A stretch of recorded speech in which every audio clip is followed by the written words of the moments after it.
Every empire that ever stood tall has looked its people in the eye and sworn the same sacred promise. Your money is safe. Our system is solid. This will last forever. Every government has printed those words on crisp new bills. Every central banker has repeated them on television with a confident smile. Every bank has carved them into the stone above their doors. And every single time, history has proven them wrong.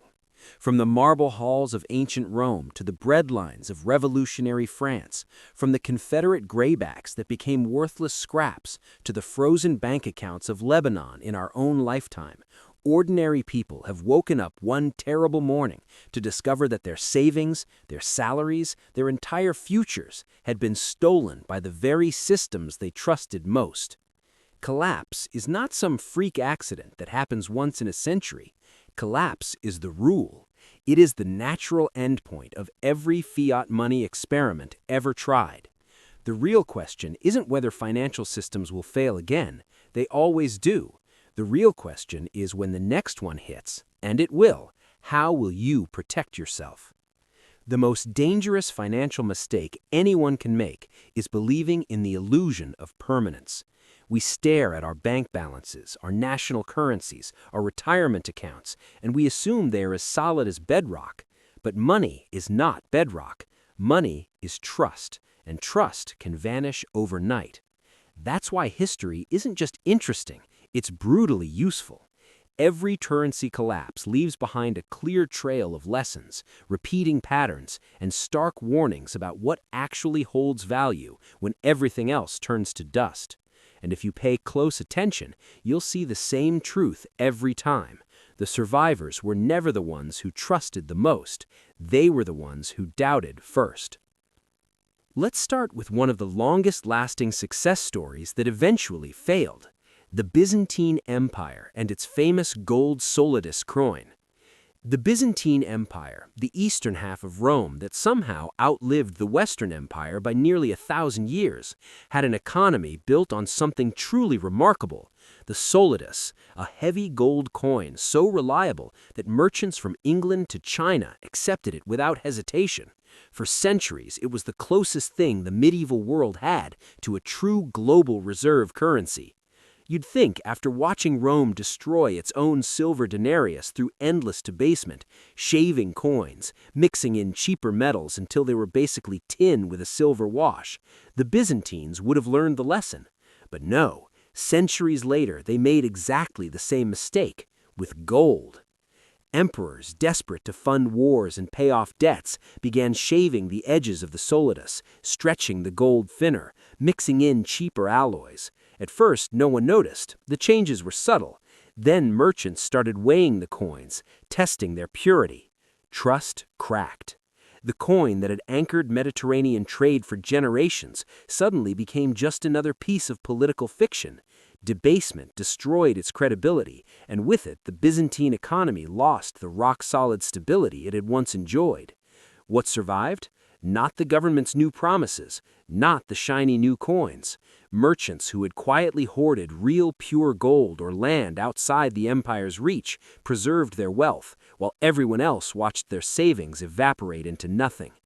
Timeless lesson number 1.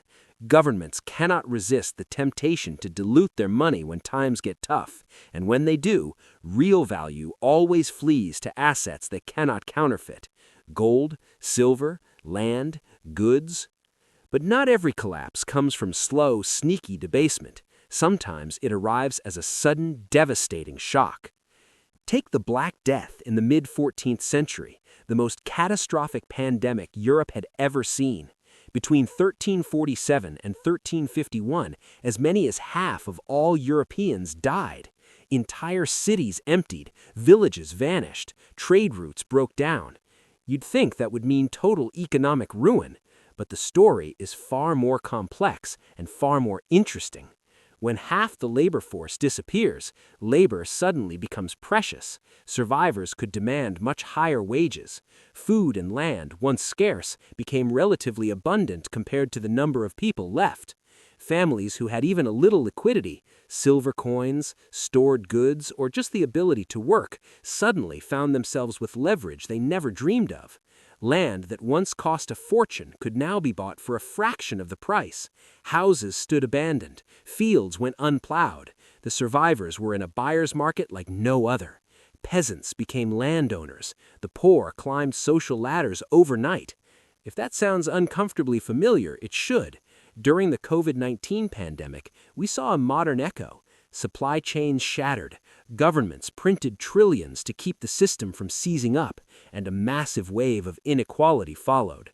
Those with cash reserves bought up houses, stocks, and businesses at bargain prices, while millions living paycheck to paycheck slipped further behind. Housing prices soared. Stock markets recovered almost instantly. The rhyme is clear. Pandemics redistribute wealth.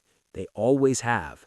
Survivors of the Black Death used scarcity to climb. Survivors of COVID with liquidity scooped up assets others could no longer afford. The lesson isn't comforting, but it's true. Crises reward those with reserves and punish those without them. Now let's talk about institutions that look too big to fail, another myth that keeps repeating. In the 1340s, Florence was Europe's undisputed financial capital. Powerful financial families like the Bardi and Peruzzi lent enormous sums to kings across the continent. Then came disaster. Edward III of England, fighting expensive wars with France, defaulted on massive loans. When the king stopped paying, the banks collapsed like dominoes. Depositors were ruined. Trade froze. Florence, once the richest city in Europe, was thrown into chaos. Ordinary citizens who had trusted these mighty banking dynasties discovered the hard truth. Size is not safety. Reputation is not protection. What did people learn? That too big to fail is a lie as old as finance itself. Institutions exist to profit, not to guarantee your survival. When they fall, they take your savings with them. The lesson repeats across centuries. The Florentine crash, Lehman Brothers in 2008, the banks of Lebanon freezing accounts in 2019, and even the regional bank failures in the U.S. in 2023. Survival belongs to those who recognize that an institution's promises are only good until the day they aren't. Let's jump to the American Civil War, a conflict most people remember for battles and slavery, but behind it all was a brutal financial war that destroyed two currencies. Both the Union and the Confederacy needed money for the war effort. In the North, the government issued greenbacks, paper money not backed by gold, but by the promise of the United States itself. At first, it seemed bold and patriotic, but the more greenbacks flooded the economy, the less they bought. Inflation eroded value. Trust wavered. In the South, it was even worse. The Confederacy printed graybacks in staggering quantities. By the end of the war, inflation had reached unimaginable levels, prices rising thousands of %. Soldiers' paychecks were worthless before they could spend them. Families carried bags of bills that could barely buy a loaf of bread. By 1865, Confederate currency wasn't just weak, it was dead. What mattered in that collapse were not paper promises, but hard assets, land, food, gold, anything real. Those held value while money became a cruel joke. For ordinary Southerners, it was devastating. Lifelong savings vanished into dust. But for opportunists with tangible goods, the war became a chance to seize property at fire sale prices. It's a lesson Americans rarely hear, but should never forget. Your own country has already lived through a full currency collapse, and when it happened, protection came not from trusting the paper in your wallet, but from holding value the system could not inflate away. France offers another brutal case study, how revolutions can destroy money faster than any war. In the 1790s, revolutionaries toppled the monarchy and seized church lands. To fund the new government, they issued assignats, paper currency supposedly backed by the value of confiscated property. It started well, but the government printed more and more, diluting each new issue. Prices spiraled, wages couldn't keep up. Soon, the assignat became worthless. Farmers refused to sell food for paper, demanding goods or silver instead. Bread riots returned to Paris. The revolution devoured itself. The winners? Not those holding patriotic paper. Those who held food, gold, or property, things the government couldn't print. For the ordinary Parisian, the lesson came too late. Promises, no matter how noble, are only worth what others will accept. When trust breaks, savings don't just shrink, they vanish. Fast. Fast forward to Asia in 1997. A speculative attack on the Thai baht spiraled into a regional crisis. Thailand had borrowed heavily in dollars, confident its currency peg would hold. When it collapsed, debts in foreign currency became unpayable overnight. Investors fled. Currencies across Southeast Asia, Indonesia, Malaysia, South Korea collapsed in a chain reaction. Economies shrank. Unemployment soared.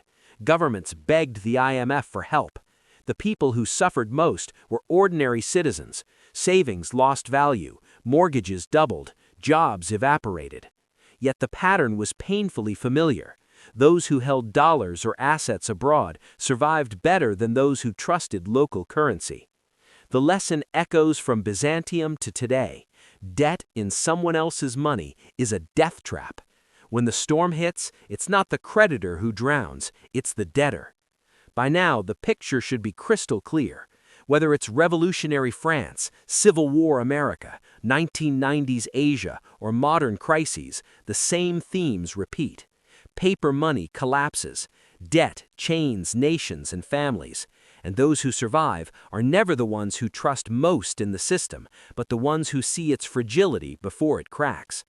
The most chilling part? Collapse isn't just ancient or distant, it's happening right now.